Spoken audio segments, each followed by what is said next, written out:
Hi Gemini! Kumusta po kayo guys? Ayan, Gemini, tignan natin gabay kapalaran mo ngayong July 2024. Pero bago tayo mag-start, ayan, maganda pa rin na alam nyo ang inyong Sun, Moon, Rising, and Venus sign. Para sa iba nyo pa guys, guidance, okay? Okay, Gemini, Sun, Moon, Rising, and Venus sign. Gabay kapalaran po. Okay.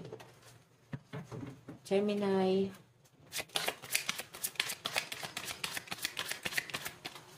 Gemini, Sun, Moon, Rising, and Venus. Oops. Wow. So, eto guys, Wheel of Fortune, may nakikita ko na maaaring isa sa mga pangarap mo yung pwede mo guys makuha.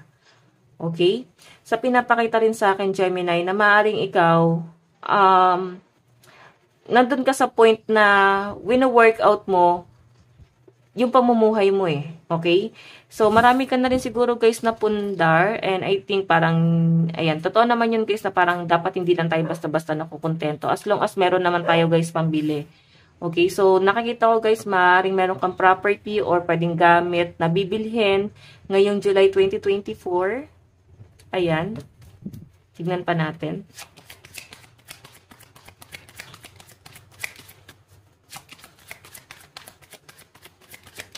So guys, meron po tayong justice. 'Di ba? May pa-process ka dito guys na papers, pwedeng titulo. Siguro Gemini baka meron kang pina-process dito na papers or pwedeng sa property mo na yun nga, maaari nagkakaroon lang guys ng problema, no? Pwedeng hindi niyo pa guys makuha talaga yung titulo or kung ano man to guys pina-process nyo. Parang hindi niyo pa guys maayos talaga. At sa pinapakita rin sa akin, Gemini, pwedeng may mga humahadlang or pwedeng ang daming conflict or delay. Okay? So, ayan, no? Kung ikaw ay nagpaplanong bumili ng bahay, pwedeng iniisip mo na yan. So, I think, guys, itong July 2024, hindi pa siya, guys, masyadong okay na para bumili ng bahay or kung anumang property. Kasi may nakita ko, guys, conflict dito. Pwedeng magkakaroon ng problema na hindi mo, guys, magugustuhan. Siguro, mas maganda na kung bibili ka is yung ano ka na talaga, like settled ka na sa isang bagay or meron kang maayos na hanap buhay or alam mo sa sarili mo guys na hindi ka guys magiging hikahos, ganon. Pero kung alam niyo naman guys sa sarili niyo na kaya niyo, 'di ba? Why not? Pero sinasabi ko lang guys kasi may mga delay pa rito. Tignan pa natin guys. Gemini.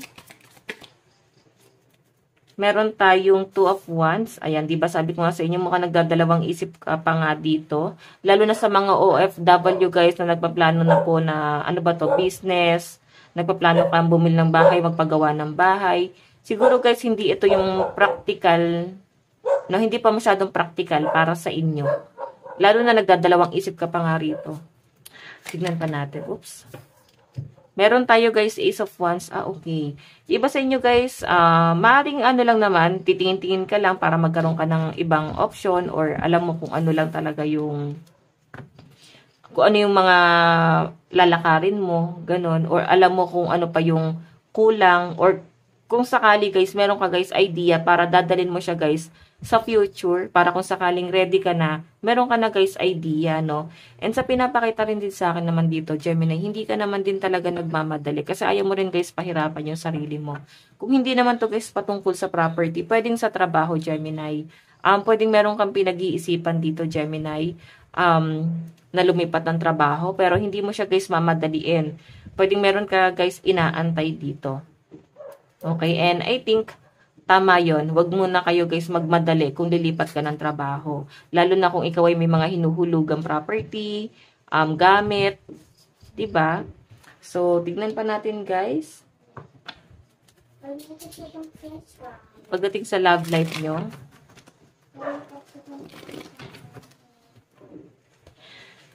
Okay, sa love life nyo naman, tignan natin. Oops. Meron tayong, ayan, self-victimization. May pa-victim dito, guys. May pasensya na, guys, sa ingay. So, Gemini, parang pa-victim yung person mo. Ayan, oh. Siguro ginagawa niya to kasi masyado guys clingy, or pwedeng kung sino man guys sa inyong dalawa, kasi sobrang clingy ng person. Kaya pa-victim siya rito na parang siya yung laging kawawa, siya yung laging aping-api. Ganon yung nasagap ko. Or pwedeng, ano ba to, naghahanap siya na guys ng ibang kakampi sa ibang tao. Meron tayong emotional maturity and intellect. Master of Clouds. So, Gemini sa pinapakita sa akin, napipressure siguro tong person mo na to sa problema rin kasi.